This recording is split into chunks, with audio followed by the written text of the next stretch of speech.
Live from WTVO Rockford and your home team. Eyewitness News at 5 starts now. Infidelity, a crumbling marriage, and a husband's dark past. A McChesney Park woman's murder in the national spotlight tonight. Plus, it's confirmed a mother and daughter from the Chicago area kidnapped by Hamas have been released. We'll look at how long it could take before they're home. And giving back to their community. Local students spend the day working and learning the importance of service. Good evening, I'm Mimi Murphy. And I'm Eric Wilson. A high-profile missing person turned murder case from our area gets some national attention tonight. It's been more than 10 years since Katrina Smith was reported missing, then found dead a month later. Her husband, Todd, is in prison for the murder. ABC's 2020 will air a 2-hour episode about the crime in just a few hours. Nikel Delgado sat down with a retired detective who was one of the lead investigators on this case. Nikel, he believes the fact this story is being retold to such a big audience could save lives. That's right, Eric and Mimi. John Berg tells me that he started the investigation when Katrina was missing. He felt pretty quickly something wasn't right. Berg tells me the root of the case is still a common connection in much of our area's violent crime. This murder was a direct result of domestic violence. It was two people that were married.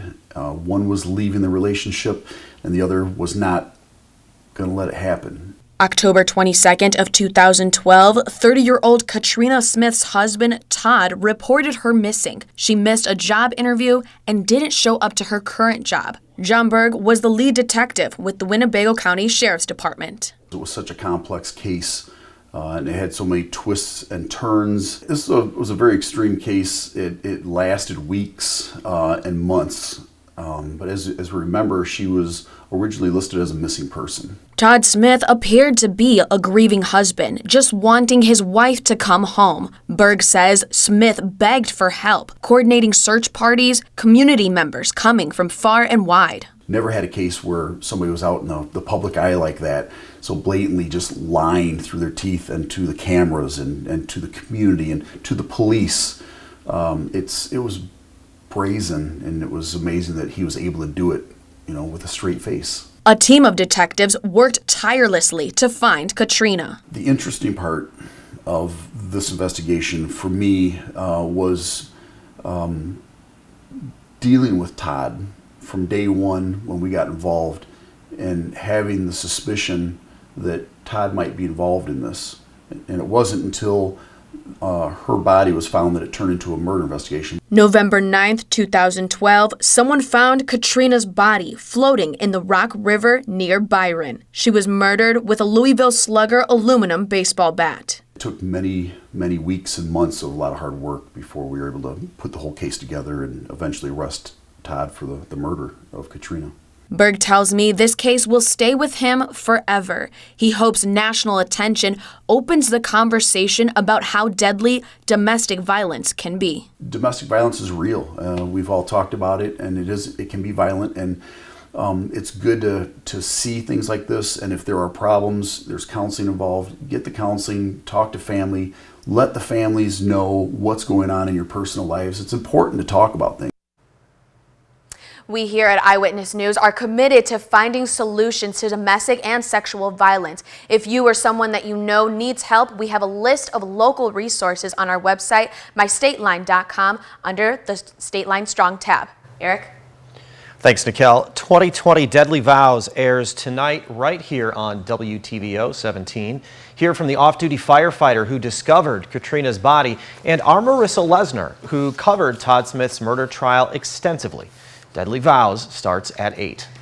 Police revealed the cause of death of two people whose bodies were discovered in an Ogle County home. On August 28th, Oregon police were called to a house on Franklin Street for a welfare check. They found 50-year-old Philip and 54-year-old Becky Basson dead inside. We now know toxicology results show the pair died of a drug overdose. Police say there's no other evidence of any other contributing factors in their deaths. The mother and daughter from the Chicago suburbs kidnapped by Hamas militants will head home soon. Judith Ranan and her 18-year-old daughter Natalie were released. The women will now undergo medical checks and a debriefing before they're allowed to return to their family. Hamas let them go on humanitarian grounds following talks with Qatar. The terrorist group held the two since its surprise attack on Israel almost 2 weeks ago.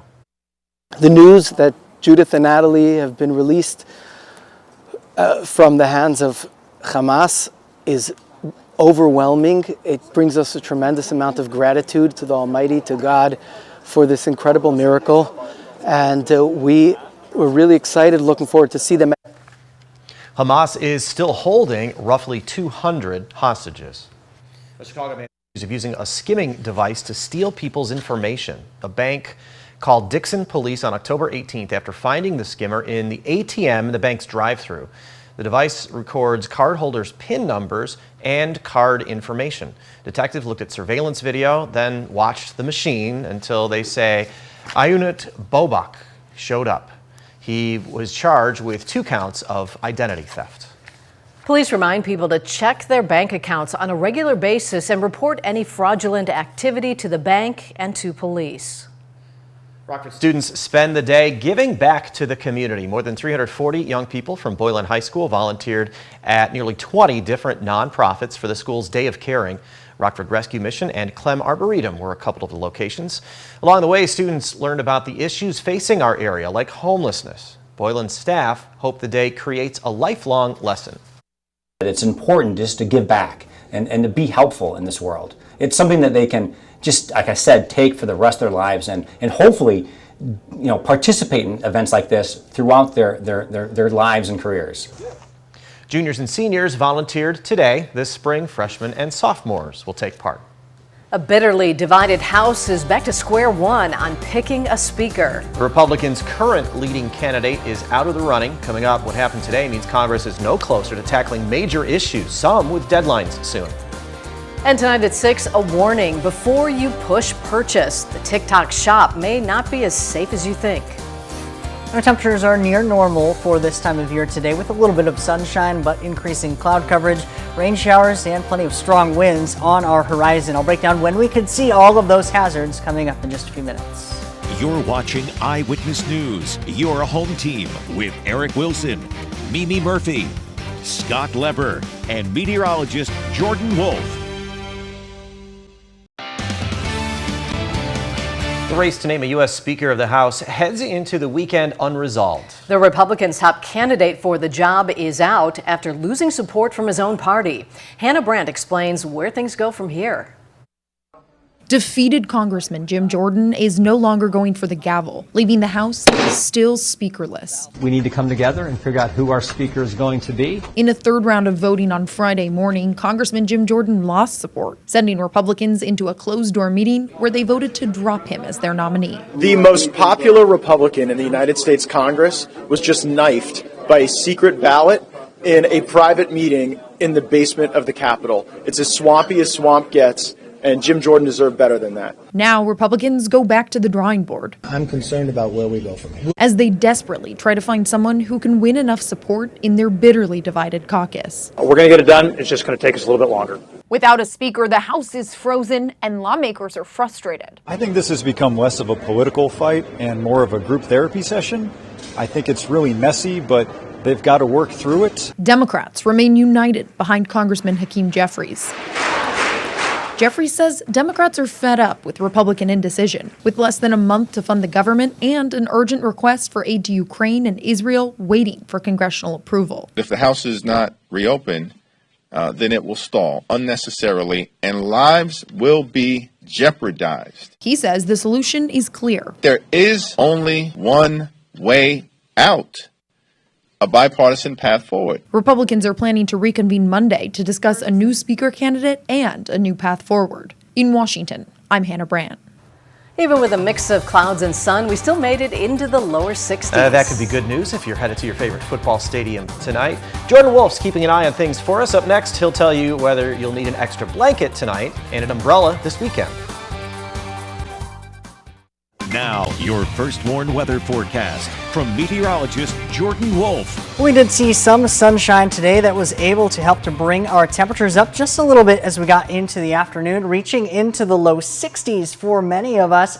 That sunshine now, as many of the clouds that we saw yesterday over the last few days, working its way out of the area, and that is going to continue to keep us feeling at least a little bit on the warmer side with the sunshine, as opposed to if we didn't have any of that sunshine. Satellite and radar still holding on to, though, that system that we saw now working its way out of the area across the Great Lakes with some of those scattered showers. However, the influence of that system still very evident when we look with our temperatures. Right now we still see temperatures into the 50s and 60s with that system and all those clouds, but out to the west where there's a lot more sunshine, ridging of high pressure, we see temperatures into the 80s. We are not going to be anywhere near the 80s in the short term or the long term for that matter, but we will at least see a brief warm up in some temperatures with some rain showers as we get into the middle of next week. Temperatures at the moment into the 60s, 62 degrees in Rockford, 60 in DeKalb, 61 Rochelle, 63 in Sterling, and 64 degrees over in Savannah. Temperatures remaining a little bit on those warmer side with that sunshine that we see.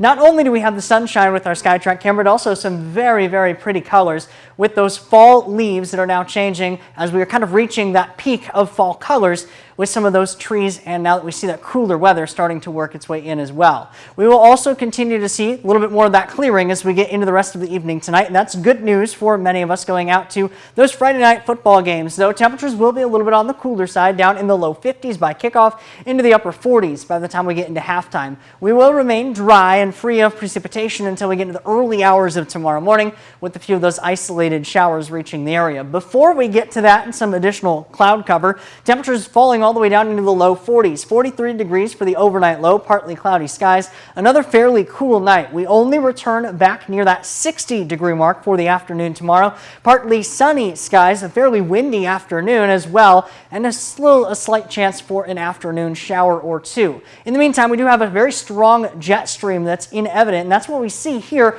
That jet stream is helping to bring some of those stronger winds as we get into the afternoon. As that works its way out of the area, we see a brief ridge of high pressure. That eventually does bring us the slight warmer temperatures, at least aloft in the atmosphere. However, with that strong push of cooler air at the surface, that leads to cooler temperatures as we get into Sunday. However, that high pressure does lead to some sunshine.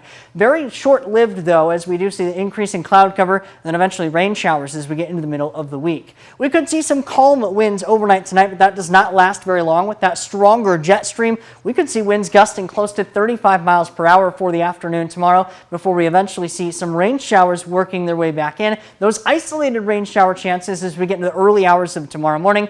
And then once again, as we get into the evening hours, higher chances for rain do return as we get into the middle part of the week. Cooler weather for Sunday, although we do have that sunshine to kind of make it feel a little bit better than the 55 degrees it will be after 60 degrees on Saturday, with an isolated shower chance early and late in the day. And then temperatures returning into the 60s with additional and increasing rain chances for most of the days ahead. Thanks, Jordan.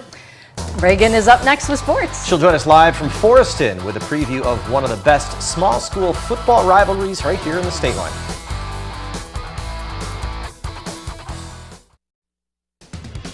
Now sports with Reagan Holgate.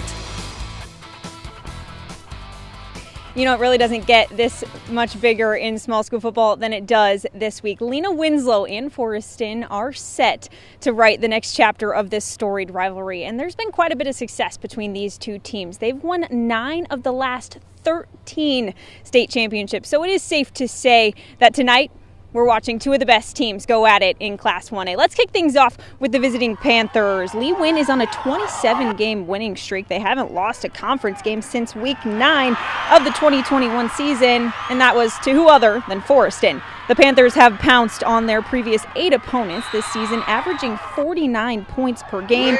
You never overlook a team like Forreston, but this Lena team is just focused on sticking to what they do best. We need to do what we need to do on offense. We need to get Gage the ball. We need to get speed to the outside. We need to stop them, stop their fullback, because that's always been a big key of theirs. This is why they play football, and this is why we coach football, and it never gets old. It's always the same, and I think that's what's so special about it. Now, the Forreston Cardinals are coming off a tough loss to DuPec last week. Head coach Keenan Janicki told me they've really been struggling to play a consistent 4 quarters. And with a team as run-heavy as the Cardinals are, their success, of course, starts on the offensive line. And these guys know that tonight serves as a good indication of how they will match up against some of the other top 1A teams in the playoffs. Them being such a tough team is really going to get us ready for playoffs, because once we're in that mentality of playing really hard teams, I think we'll fly through a lot faster against all these other teams in the playoffs. No matter what side of the ball they're on, offense or defense, they're getting after it no matter what. Even if their technique's not that sound, they're relentless. So we got to be ready to match that, and if not, it's just going to be a long night. So what's at stake in this game? Well, with a win, Lena Winslow can win the NUIC championship outright. And then with a win for Forreston, they can force a tie, and that would be between 3 teams. So Lee Win, Forreston, and DuPec. And you might think that a conference title doesn't maybe matter to either of these teams, but Coach Rick Arendt had a different answer for me. Everybody in the state respects our conference so much. They know that if you're near the top of the conference of the NUIC, you have a chance to go all the way, really. And so I think from that standpoint, the conference championship is always most important for us. Here are some of the other key games tonight we'll be following. As we close out the regular season, Hononegah is looking to go 9-0 and can clinch the Nick 10 championship with a win at Auburn. There's another big rivalry game that will play out in the Big Northern between Byron and Stillman Valley. A potential playoff berth is on the line at Lutheran. Both Genoa Kingston and the Crusaders are going for their 5th win of the season. And the same goes for the 4-4 Oregon Hawks, who can become eligible for the playoffs with a win over Rockford Christian. So make sure to join us tonight on Overtime live at 11 p.m. on Fox 39 for all the highlights, analysis, and so much more. That's all I have for sports here in Forreston. We'll be right back. I'd imagine a lot of people will be out doing yard work and raking leaves this weekend after all these breezy conditions we've had. Yeah, or maybe the wind helped you out and just blew them off your yard and into the neighbor's onto the neighbor's yard, right? Well, we do have another breezy day where maybe a couple more leaves go into either your yard or maybe your neighbor's yard. We'll see how it ends up with some of those stronger winds. We do have winds that could gust close to 35 miles per hour during the afternoon and evening tomorrow after increasing cloud coverage as we get into the night tonight. The first one, interactive radar from Rockford Auto Glass and more, however, is keeping us free of precipitation, not only in the short term for the overnight hours tonight, but also as we get into the majority of the day tomorrow. We do have 2 small chances for rain, mainly near the time we get sunrise tomorrow morning, and then once again late tomorrow evening. Temperatures near the 60-degree mark for the afternoon high. We could see slightly warmer temperatures if we get a little bit more sunshine for the afternoon. Sunshine but cooler as we get into Sunday. Temperatures down into the mid-50s. We return to the 60s for most of the week ahead with increasing rain chances for the middle of the week. Thanks, Jordan. And thank you for spending some time with us. Stay safe.